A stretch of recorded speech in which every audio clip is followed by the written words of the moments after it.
Bonjour tout le monde, ici le DM à Cravate. Donc aujourd'hui, on répond à la question numéro 7 de la saison 3 de RPG Week. Une question à propos du vol. Donc on parle pas du vol parce que vous jouez un voleur, on parle pas non plus d'un vol parce que vous êtes un super-héros qui réussit à voler dans le ciel ou parce que vous êtes un pilote qui contrôlez un astronef hyper rapide. Non, on parle du vol en tant que maître de jeu et on parle du vol d'idées, du vol de trucs, du vol de façon de faire. Je ne considère pas que ce qui est fait dans un cas comme ça, c'est vraiment du vol. En fait, c'est beaucoup plus de l'inspiration parce que on a un certain respect par les autres maîtres de jeu qui nous ont permis de faire des parties. On a aussi un intérêt là, face à leur façon de travailler et on veut l'utiliser pour voir si ça pourrait fonctionner avec notre façon de travailler à nous lorsqu'on fait nos parties de jeu de rôle. Donc, je pourrais pas dire que j'ai volé, mais je peux dire que certains maîtres de jeu m'ont inspiré. C'est pas des noms que vous connaissez, c'est des noms que moi je connais, c'est des gens qui m'ont permis de découvrir certaines choses dans les jeux de rôle.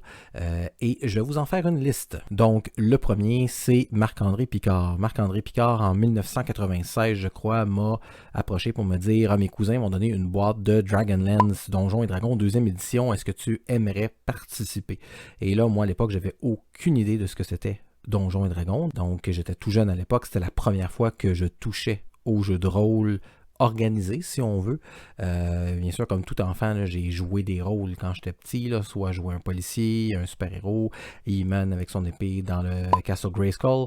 Mais là, c'était la première fois que je jouais à un jeu qui n'était pas simplement un livre dont vous êtes le héros, et avec une table avec un maître de jeu et des joueurs.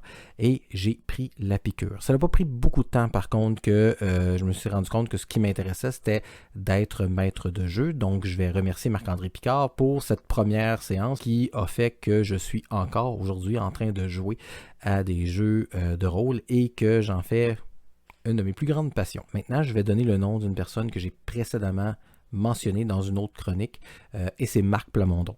Marc Plamondon, je l'ai rencontré dans une partie de Vampire the Masquerade Live, c'est une partie post-apocalyptique qui s'appelait Dust. J'ai eu la piqûre pour Vampire the Masquerade à ce moment-là.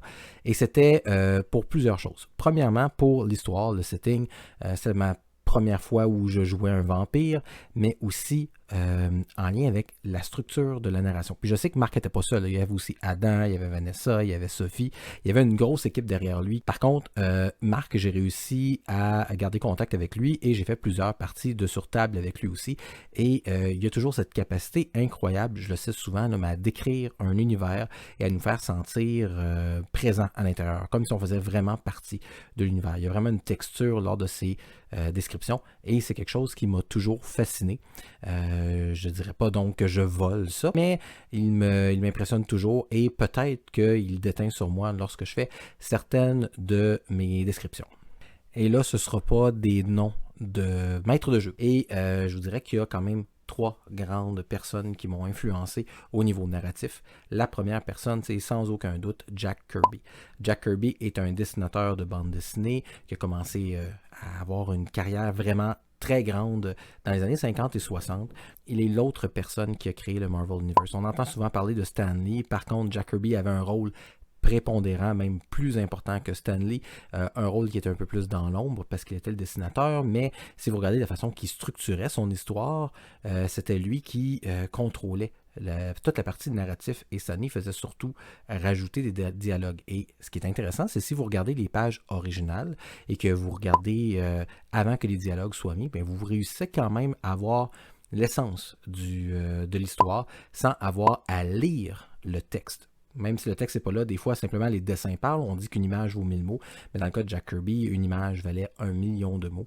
Et il y avait une façon de mettre du tempo, il y avait une façon de mettre des sous-entendus, des non-dits dans ses dessins qui étaient extraordinaires. Puis oui, là, je sais que c'est un dessinateur qui avait un certain nombre de lacunes au niveau de l'anatomie. Il l'a pas toujours eu, là, mais vers la fin, il y avait un style qui était beaucoup plus artistique que réaliste. Par contre, sa puissance dans les dessins, la puissance de ses personnages et la narration qui était simplement faite en images, c'est quelque chose qui m'a toujours fasciné. Et je vous dirais que j'utilise un peu, lorsque je fais du jeu de rôle, j'essaye d'aller chercher cette force-là dans la description des images et des actions. Mais ensuite, un autre qui est incontournable, là, c'est sans aucun doute Josh Whedon. Josh Whedon, vous le connaissez comme étant la personne qui a mis sur pied Buffy, qui a créé Firefly, qui a créé Dollhouse, qui a créé Dr. Horrible, Sing Along Blog.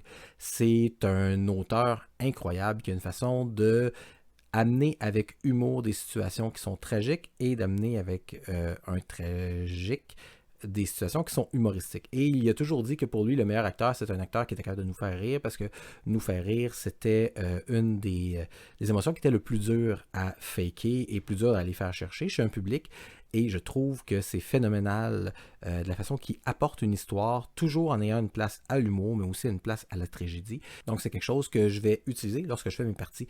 Je vais essayer d'amener ça de façon toujours tragique, mais aussi comique, pour que tout le monde autour de la table ait le plus de plaisir possible, autant à vivre toutes sortes d'émotions, que ce soit du rire ou des pleurs. Donc les émotions extrêmes sont vraiment importantes pour moi et Josh Whedon le rendait très bien. Et finalement, un autre maître du storytelling, Alan Moore.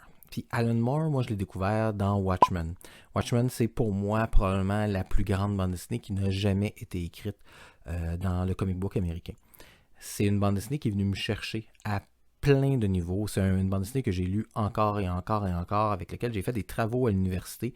C'est une œuvre incomparable. Puis c'est vraiment dans la façon d'aller chercher encore une fois les personnages et leurs émotions. Ça fait que c'est particulièrement intéressant. Oui, ce sont des super-héros, mais on a vraiment l'impression que ce sont des êtres humains qui tentent de survivre dans un monde qui est beaucoup plus grand que le leur, avec des personnages colorés, des actions colorées, mais aussi des personnages plus grands que nature. Il n'y a qu'à penser au Docteur Manhattan. Il y a une façon aussi d'apporter la philosophie, et particulièrement autour d'un personnage, le personnage de Rorschach. Et la raison pour laquelle ce personnage est aussi alambiqué que ça, c'est un lien directement avec Steve Ditko, qui est le créateur de The Question. Steve Ditko aussi avait une particularité à déterminer le bien et le mal sans nécessairement en faire de nuances, et que le mal devait périr. Donc, Steve Ditko aussi, je pourrais dire qu'il m'a influencé par le fait qu'il a créé The Question, que ça l'a inspiré directement Alan Moore, et Alan Moore l'a majestueusement bien représenté dans Watchmen. Il y a un grand nombre d'œuvres de Alan Moore qui sont des incontournables au niveau de la bande dessinée. Donc, vous pourriez prendre presque n'importe quoi et avoir beaucoup de plaisir. Et il a créé une multitude de personnages vraiment intéressants. Il n'y a qu'à penser à Tom Strong, la Ligue des Gentlemen Extraordinaires, et ainsi de suite. Donc, c'est un autre storyteller que j'aime beaucoup m'inspirer d'eux. Et là, la question qu'on peut se poser, c'est est-ce que c'est mal de s'inspirer de quelqu'un? Je dirais que non, parce qu'il n'y a absolument rien de nouveau qui existe. On ne peut pas inventer un concept qui est complètement nouveau. C'est presque impossible. Il y a toujours d'autres gens qui ont pensé, que ce soit d'autres gens dans l'histoire au grand complet, que ce soit d'autres gens qui sont contemporains de nous. Et c'est important de s'inspirer des autres. Ça nous permet des fois d'aller un peu plus loin, ça nous permet de leur faire des clins d'œil parce qu'on respecte ce qu'ils ont fait, ça nous permet des fois de redonner une saveur moderne à une histoire, ou de simplement raconter une histoire qui est particulièrement intéressante. Et il n'y a pas de mal à ça. Que vous vous inspirez d'un autre maître de jeu, que vous vous inspirez d'un auteur, que vous vous inspirez d'une œuvre que vous avez aimée, c'est parfait. C'est comme ça que ça doit être fait. Vous devez avoir du plaisir avec ce que vous apportez, et vous devez aussi représenter ce qui vous décrit en tant que personne.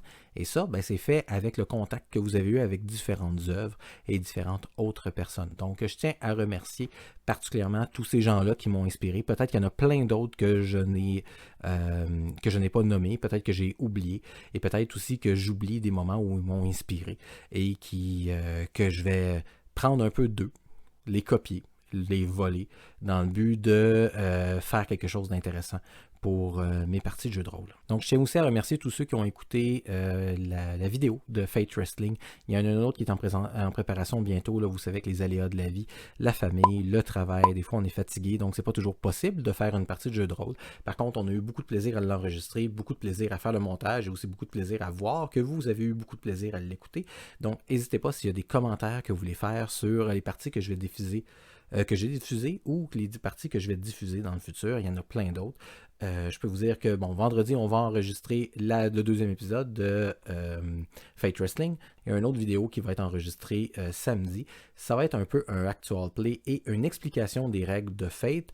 Bien sûr, on ne rentre pas nécessairement dans tous les détails, mais on va faire un survol de les règles et comment ça peut être intéressant de les appliquer autour de la table et de jouer avec ce système-là. Donc, c'est la suite, en fait, du vidéo que j'avais fait précédemment sur comment faire une fiche de personnage dans Fate. Toutefois, il y a plein d'autres vidéos que je suis en train de préparer. Bon, c'est Noël, là, je me suis laissé un peu aller, je me suis acheté des cadeaux et dans les cadeaux, ben, il y a des livres de jeux de rôle et j'aimerais ça vous en parler. Je voudrais aussi vous parler d'outils que j'utilise lorsque je fais des jeux de rôle. Ça répond aussi à une question de RPG Week là, qui vient d'être posée par Bruno. Je vais répondre bientôt, mais je vais faire une vidéo un peu plus long à ce moment-là où je vais présenter des outils que moi j'utilise lorsque je joue autant en présentiel, qui est un mot très à la vogue en 2020, ou en virtuel lorsque je joue avec un virtual tabletop. Je vais vous présenter un peu les outils que j'utilise dans le but de jouer avec des gens qui sont loin de moi et d'avoir une expérience pleine et entière et vraiment intéressante pour tout le monde. N'oubliez pas de vous inscrire à ma chaîne si ce n'est pas déjà fait. Comme je l'ai dit tout à l'heure, n'hésitez jamais à mettre des commentaires, des questions. C'est toujours le fun, là, ça me permet de vous lire, ça me permet des fois de m'inspirer dans le but de faire d'autres vidéos ou tout simplement de répondre à vos questions. Donc d'ici là, je vous demande de rester sage et n'oubliez pas que je suis un DM comme les autres, à l'exception que moi, je porte une cravate sur laquelle il y a des sapins et des bonhommes de neige. Parce que c'est Noël. Ben pas encore, là, mais bientôt.